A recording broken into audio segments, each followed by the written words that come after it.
What's going on, guys? My name is Oreo Token, and today we are getting into the This Week at Bungie on August 20th. Let's just say there's a lot of content in here, so let's speed through this and talk about the highlights. So let's get started. So taking a look at This Week at Bungie, this week they're going to be talking about the DCV, the Destiny Content Vault. Basically, what they're saying is they talked about this content vault where they're going to take away some stuff from the game, and they're going to clarify what's actually going to be taken away from the game. So starting in year 4, which kicks off November 10th, Io, Titan, Mars, and Mercury, and Leviathan will all enter the DCV, the vault. This will bring room for Cosmodrome and Europa.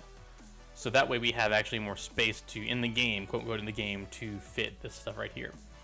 Since the announcement of it, it's been kind of ambiguous, and we really had no idea what it was about, so they're going to kind of clear that up for us a little bit today. So core activities, the first are the core repeatable activities: strikes, crucible, gambit, raids, and dungeons.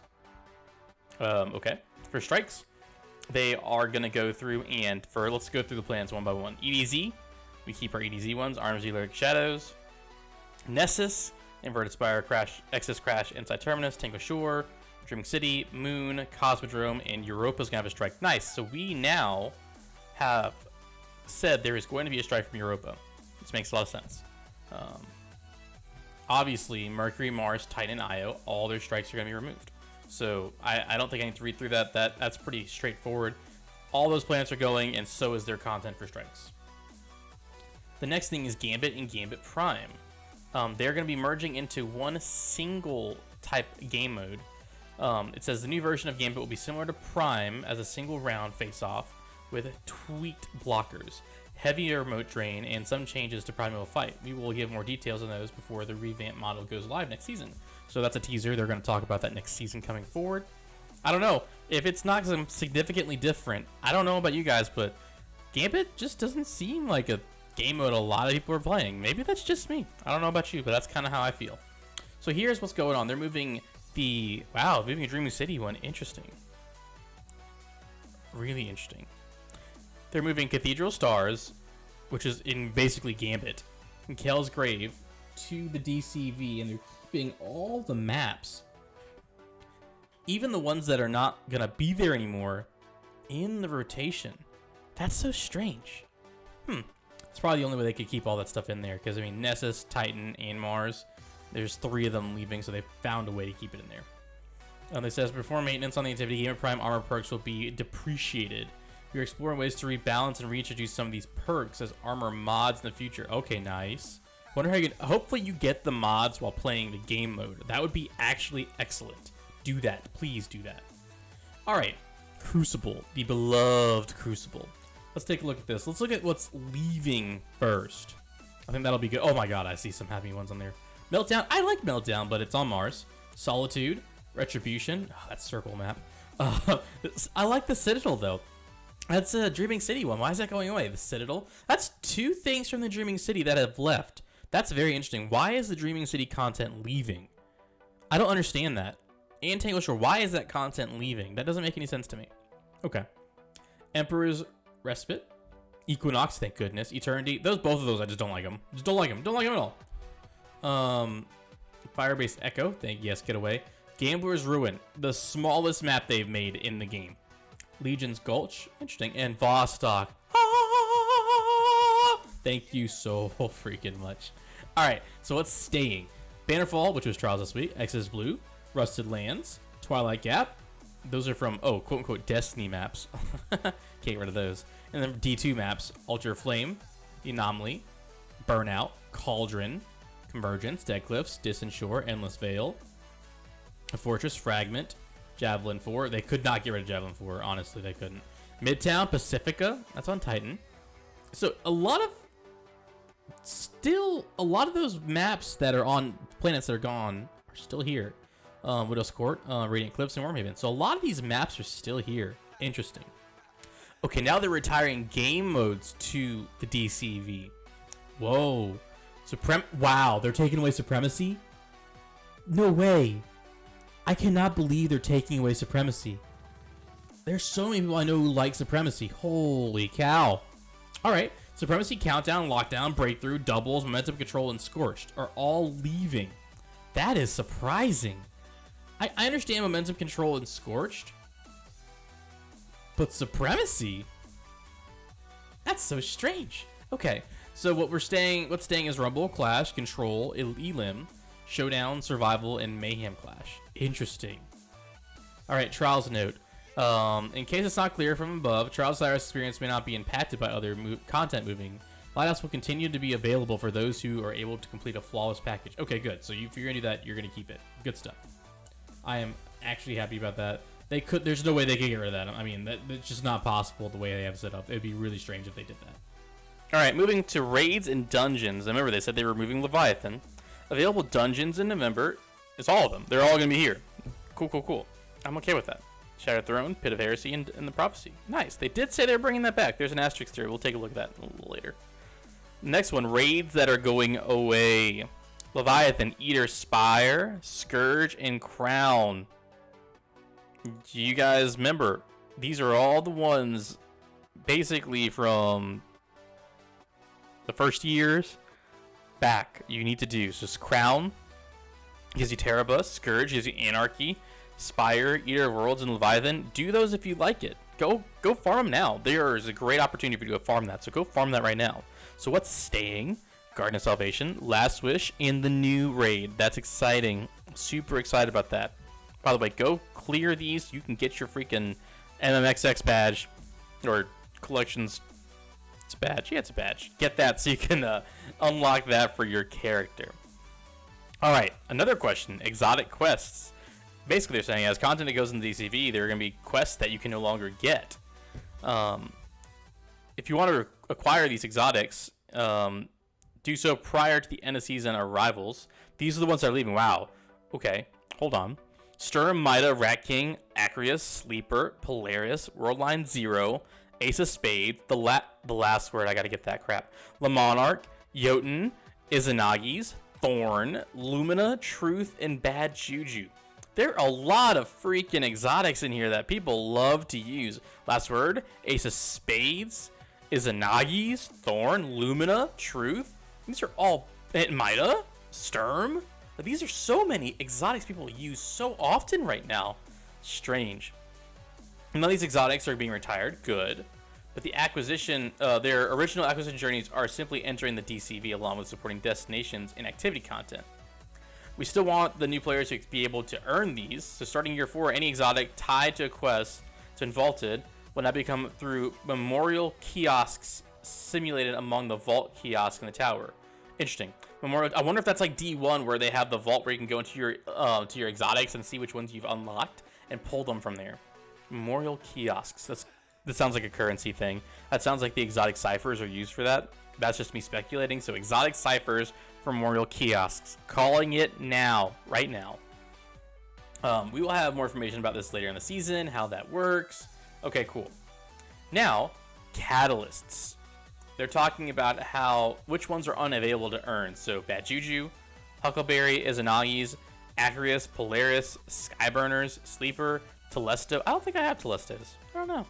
Outbreak Perfected. I need to get that. Whisper and Worldline. Okay, so honestly, Whisper is a great one you need to get if you're going to get it. Outbreak is a good one too. It's a little bit of a grind, but a good one. Izanagi's I would recommend.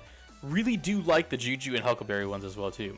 So that's just the one I recommend you guys go get. The rest of them are still there. So basically, if what you want to look for is not listed above, they're basically saying if it's a PvE content and it's on those planets, it's gone. It's just gone. It is just gone. The next question is, what will new Guardians experience? What will the new Guardian experience if year 1 campaigns are going away? This is very interesting. So if you're a new Guardian or you're doing New Light, what is your experience going to be? They say with some core year 1 destinations entering the vault, it is true that the free for all players Red War, Curse of Osiris, and Warmind will no longer be playable. Interesting. That's New Light right there. Huh.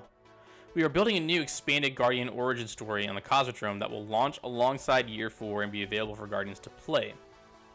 Interesting. So they're putting in basically a new mission out there for people to do. Huh. It is designed to introduce you to the world and mechanisms of Destiny and prepare you to play the action MMO game. We all enjoy it. Lols. They said MMO. Yes. The Forsaken and Shadowkeep story campaigns will be playable in year 4 for owners of those expansions. So what is there to play if you're on New Light? I don't really know. Just a story campaign? I don't really know. That's not much, honestly, at all. Alright, the next one. What happens to the Whisper and 0 Hour secret missions and their exotic rewards? Whisper is entering the vault alongside us with Io, and so is 0 Hour, given the old tower as part of the Red War. Their exotic weapon rewards will not be acquired until we find a new way to introduce them. So they are going to bring them back. They just don't know how they're going to bring them back. So if you want to guarantee getting those, get those now. The next section. With the Forsaken campaign, Tangle Shore, and Dreaming City sticking around after the Beyond Light launches, does that mean other Year 2 seasonal content will remain playable in Year 4 too? No. The Year 2 seasonal content, including Forges, Reckoning, and Menagerie, will all enter the vault. Huh. Menagerie, rip. We knew that was coming, but still, we will miss you, Menagerie. Be sure to experience that content and mark the final items off your collections, or your checklist that you need. Here's a cheat sheet for what you want to complete. So, you want to do all Ada stuff, Gambit Prime stuff, Benedict's, okay, so the Benedict stuff for Opulence, and Pinnacle and Pursuit weapons for that. So anything with these 3 vendors you want to get done. So any exotics behind them, the Jotun, the La Monarch, the Izanagis, you definitely want to go about doing those right now because that will be gone. Just a heads up. So after that, they kind of round it up with some fashion that they've put in there, people submitting. We're just going to quickly skim through this, but that jumps us to the next section of Prime Gaming. Obviously, they have a partnership with Prime, so you can get your emote, your ghost, I think I have that ghost already, your Sparrow, which is like a sleeper, and your ship. If you have Prime, that's good to go. That's an easy way to do that. And then here's some of the quick hot fixes. Now that your weekly bounties give you Bright Dust and repeatables give you 10 Bright Dust. That's just that's nothing. That's literally nothing.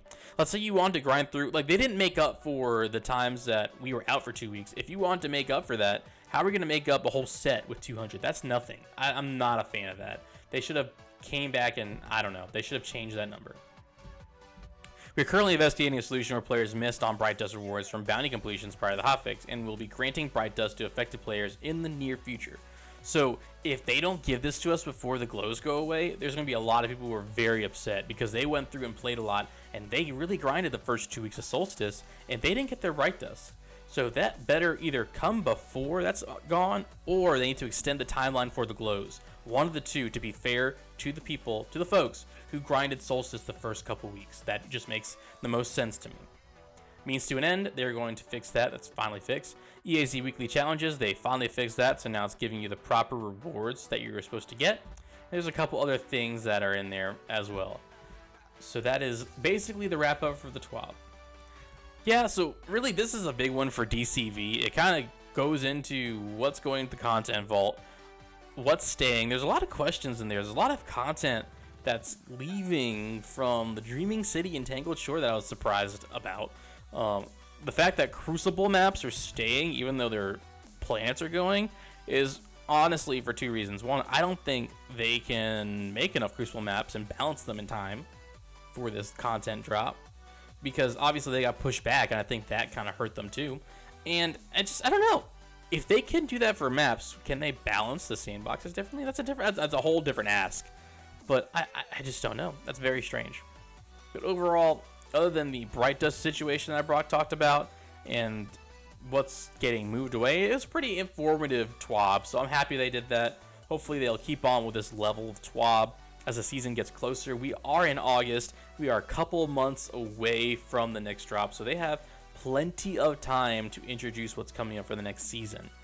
Obviously, they're not going to dump it all on us right away because they're not completely finished with it yet, but at the same time, I would like to, get some more information about like anti-cheat and different subject matters like that. So hopefully they'll drop that information as we get closer to the November 10th deadline. September is a great month for us to do that. So hopefully they can drop something in September for us to go about and read and understand what's coming in November, even though it's not exactly the month after. We still have to go through October and we still have a whole event to go through October, Festival of the Lost, but I want them to drop information for us so we can understand what we're getting into. They do that for every other DLC in season, so I'm not going to be shocked if they do that. But they're probably going to wait until end of September, and then basically all of October is going to be drop information, like the Gambit mode and all that stuff, and all the sandbox challenge changes. So hopefully they can go about doing that. I think they can. I know they can. We all love this game. So you got it, Bungie. Keep powering through. Once again, my name is Oreo Token. I hope you guys have a wonderful, wonderful day. I'll see you guys in Destiny. Have an amazing afternoon. Bye-bye.